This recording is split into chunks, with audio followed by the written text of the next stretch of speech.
So, guys, I just saw this GQ interview with Christian Bale on YouTube. GQ does these videos where they have an actor, a celebrity break down their career, and I love watching these videos. And I just thought something Christian Bale, a story he told about his experience on American Psycho and getting that role was absolutely astounding. So I just wanted to share that with you guys real quick. All right. She really put herself on the line, and I so appreciate that because she had so many known actors who were stepping up and wanted to do it, and she just said, no, I want Christian, even though all the financiers were saying, we're going to give you no money, and then actually kicked the two of us off. So that was Christian Bale recounting how he and Mary Herron, the director of American Psycho, connected and had decided that they were going to make this movie, American Psycho. She was going to direct, and he was going to star as, was it Patrick Bateman, the main character?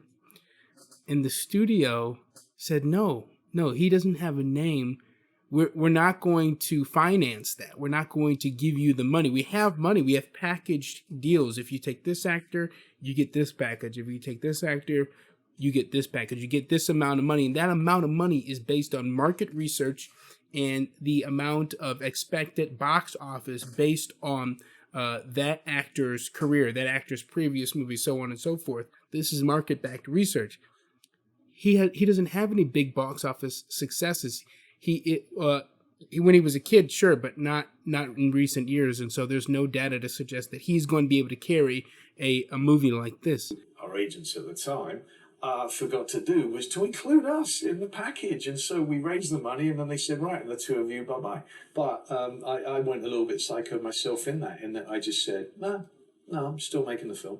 And even though other people were cast, other directors were on board, I just kept on prepping. Even though they were fired, they had cast other actors. They were moving forward with the project in pre-production with other actors, developing the movie, and he said, no, this is a project that I'm part of. I'm going to keep prepping. I'm going to keep preparing. That is determination like I've never heard of before. Just an incredible story. I think the story has two big takeaways. The first takeaway is never let someone tell you that you can't do something. Now, this isn't direct because in some sense, he was a bit delusional, and you don't want to be delusional when you're off a project. In general, yes, you want to move on. Okay, let's start looking forward, not look back.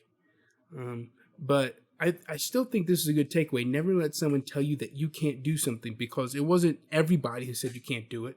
The director hadn't fired him. The director who still wanted to be the director of the film, who at the time was fired by the financiers, she was like, no, you're still my guy, even though we've been fired. But if I were to make the movie, it'd be you. So he had one person in his corner, and he said, you know what? That's enough for me. Never let someone tell you that you can't do something. Don't let the fact that they fired you, convince yourself that you're not the best person for this project. He put everything he had into this project to convince them, to prove to them that, no, I'm your guy. He made deals. He said, look, pay me the least amount. And I read this IndieWire interview, which seemed to be a companion piece to this GQ interview, seeing as how they came out at the same time. I imagine it's part of the press tour for his new movie, Amsterdam. And yeah, he said that he took the lowest deal he could, the lowest amount that the union would let them pay an actor, which is a deal that I actually made earlier this year. 2 months ago, I played a supporting character in a movie, and the deal that I made was, look, I'll work on crew, and I'll take a pay cut, but just let me be in the movie. And I mean, I got a whole 10-page scene out of it. So I made that deal. So it's of no surprise to me that someone of Christian Bale's talent and character made a similar deal. I think the other takeaway is life is what you make it. He could have just walked away from this and said, let's move on to the next thing. But he kept learning his lines. He kept working on his character, and he kept researching.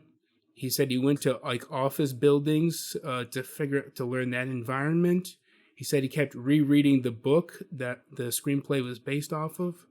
I mean, he's, you know, life is what you make it. So even if he didn't make this project, you know, later on in his career, he would have studied the character enough that he could help produce and finance a similar project with a new script.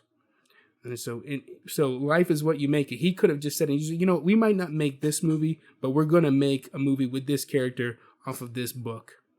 And forget the fact that these people don't want to do it with us. We can find other people who do. So yeah, two takeaways. Never let someone tell you that you can't do something. And two, life is what you make it. And actually the first one is a line, a speech that Will Smith gives in The Pursuit of Happiness. I think he says it to his son, who's his son in real life. I can't remember exactly how he said it, but it's like, never let somebody tell you that you can't do something like that. And it's a very emotional part of the movie. And ultimately, the climate, the conclusion of that film is he's from this background. He's black. He's from this poor background, and he has nothing. And he keeps making these minor errors, these minor miscalculations that put him further into poverty, into debt. But he never lost sight of the goal. He never stopped believing in himself. And he ultimately succeeded in the end. He had an idea, a belief that the product he was selling had value and that he had value. And eventually someone saw that. So yeah, guys, this GQ interview with Christian Bale was pretty cool. I would recommend checking that out. And I would also read some of the IndieWire interviews that he's done. I'm sure it was just one interview broken up into multiple articles, probably part of the press tour for Amsterdam. Thank you guys for watching. See you next time.